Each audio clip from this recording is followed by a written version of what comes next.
On n'a pas encore abordé les faits proprement dit des événements qui vont amener au décès de Christophe Orsaz et de Célia Orsaz. Mais dès finalement la relation entre M. Vidal et Mme Montesinos, on se rend compte que il y a un écart avec la vérité. Il y en a un qui est sur la ligne de la vérité et c'est vérifié, et l'autre qui fuit, qui aménage. Je pense que les choses sont, avant même qu'on aborde les faits proprement dit, m'apparaissent déjà à mon niveau assez surtout que M. Vidal nous parle plus que Mme Montesinos, mais il ne nous dit pas tout encore. Et nous, avocats des parties civiles, on essaie de lui poser beaucoup de questions parce qu'on réalise bien qu'il n'arrive pas encore à nous dire clairement que le projet c'était de tuer dès le début. On veut qu'il nous le dise. Il le dit à demi-mot, il parle plus que Mme Montesinos, mais il n'arrive pas encore à nous dire que dès le début, le projet c'était la fosse septique, dès le début, il voulait tuer. Et peut-être qu'il voulait des explications comme il nous l'indique, mais la véritable envie, le véritable objectif de ce guet-apens, c'est la mort. Non. Moi, je suis pas de ce côté-là et j'arrive pas à comprendre.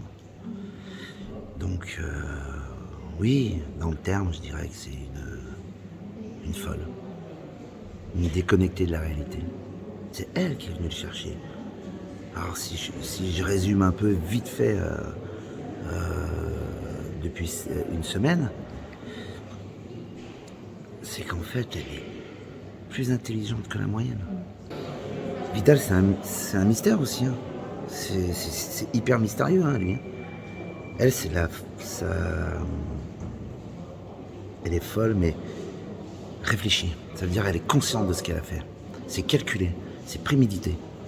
Ça, c'est une certitude. Et je pense que la Cour, ils l'ont remarqué.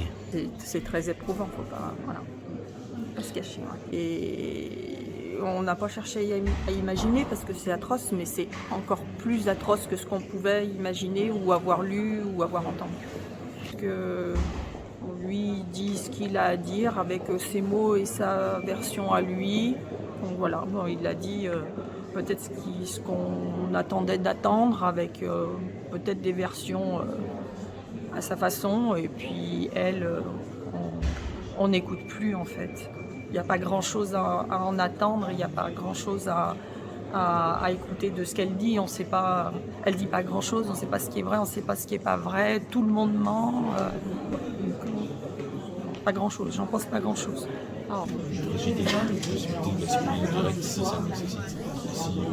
Alors on a eu la description glaçante des faits, dans le détail de la part de M. Vidal, la description des préparatifs, la description des actes qui ont été commis, la détermination, l'organisation et l'horreur à la fin de cette description, c'est-à-dire le moment où cette jeune fille, après une décision prise conjointement par les deux accusés, va terminer au fond d'une forêt pour être abattue à coups de fusil. Et de l'autre côté, on a une deuxième accusée qui ne change pas d'un iota son positionnement depuis le début de la procédure, qui non seulement n'assume pas sa responsabilité, mais qui renvoie cette responsabilité sur son co-accusé.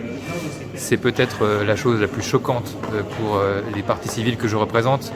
Les faits en eux-mêmes, évidemment, mais un positionnement qui n'évolue pas et une personne qui est incapable d'assumer le minimum de responsabilité.